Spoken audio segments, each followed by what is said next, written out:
Hi എല്ലാവർക്കും ഞങ്ങളുടെ പുതിയൊരു വീഡിയോയിലേക്ക് സ്വാഗതം. ഇത്തിരി ലേറ്റ് ആയിട്ടാണെങ്കിലും എല്ലാവർക്കും ഞങ്ങളുടെ ഹാപ്പി വിഷു. എല്ലാവരും വിഷുവൊക്കെ വളരെ ഗംഭീരമായി ആഘോഷിച്ച് കാണുമെന്ന് പ്രതീക്ഷിക്കുന്നു. ഞങ്ങളും വളരെ നന്നായി തന്നെ വിഷു ആഘോഷിച്ചു. ഞങ്ങളുടെ കുഞ്ഞുമോൻ്റെ ആദ്യത്തെ വിഷു ആയതുകൊണ്ട് തന്നെ വളരെ നന്നായി തന്നെ ഞങ്ങൾ ആഘോഷിച്ചു. ഞങ്ങൾ കണിയൊക്കെ ഒരുക്കി, കണി കണ്ടു, സദ്യ ഉണ്ടാക്കി. പിന്നീട് കുട്ടികളുടെ ഫോട്ടോകളും വീഡിയോകളൊക്കെ എടുത്ത്, കുട്ടികളുടെ ഫോട്ടോ എടുക്കാമെന്ന് വെച്ചാൽ വലിയ പാടാണ്. വിചാരിച്ച മാതിരി അവരിരിക്കണമെന്നില്ല.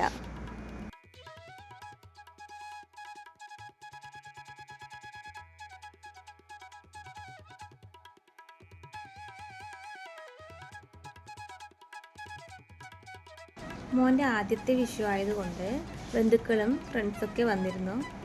അതുകൊണ്ട് ഇത്തിരി തിരക്കായിരുന്നു. വിചാരിച്ച മാതിരി വീഡിയോ എടുക്കാൻ പറ്റിയില്ല. പറ്റുന്ന വീഡിയോ ഒക്കെ ഞാൻ ഇതിൽ ഉൾപ്പെടുത്തിയിട്ടുണ്ട്.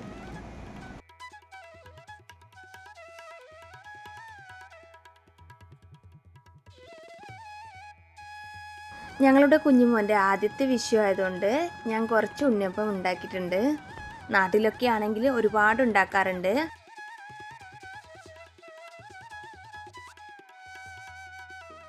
അവിയലുണ്ടാക്കാനുള്ള പച്ചക്കറിയാണ് ഇതിൽ കട്ട് ചെയ്ത് വെച്ചിരിക്കുന്നത്.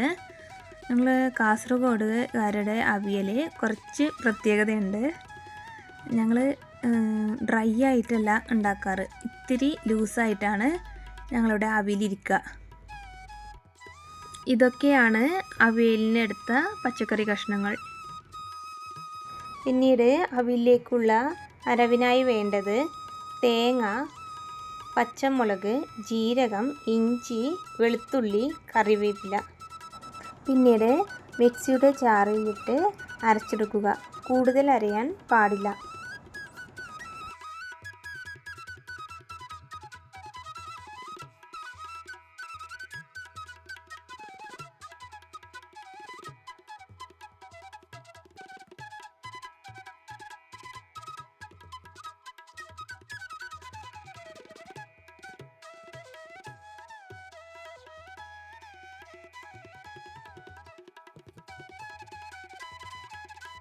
അടുത്തത് സദ്യയിലേക്കുള്ള ഇഞ്ചിപ്പുളിയാണ്. ഇതിനാവശ്യമായി വേണ്ടത് പുളി, ഇഞ്ചി, പച്ചമുളക്, കറിവേപ്പില, ശർക്കര, വറ്റൽമുളക്, കടുക്.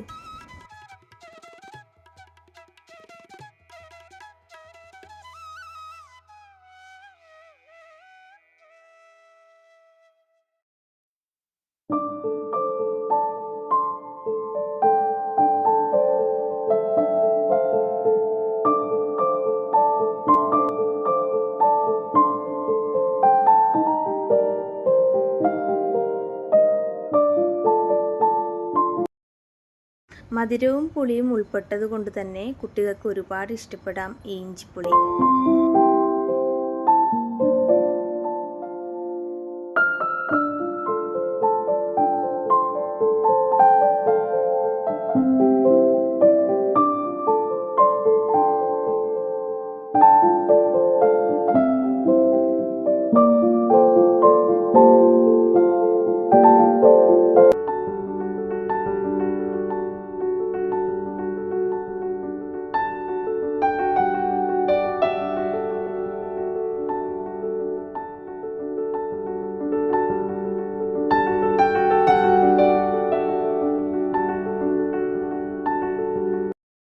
പിന്നീട് ഞങ്ങളുടെ അൻഷിക മോളുടെ ഒരു പാട്ട് കൂടി ഇതിൽ ഉൾപ്പെടുത്തിയിട്ടുണ്ട്.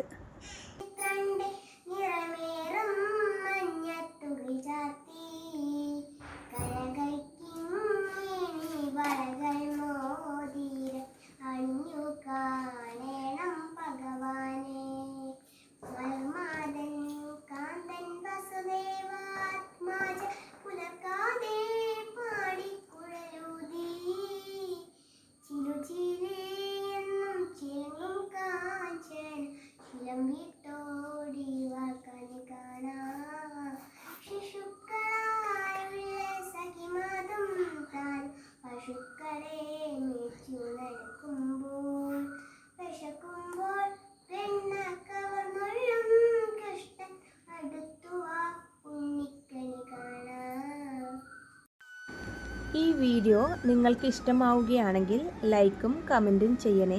സബ്സ്ക്രൈബ് ചെയ്യാത്തവരുണ്ടെങ്കിൽ സബ്സ്ക്രൈബും കൂടി ചെയ്യണേ.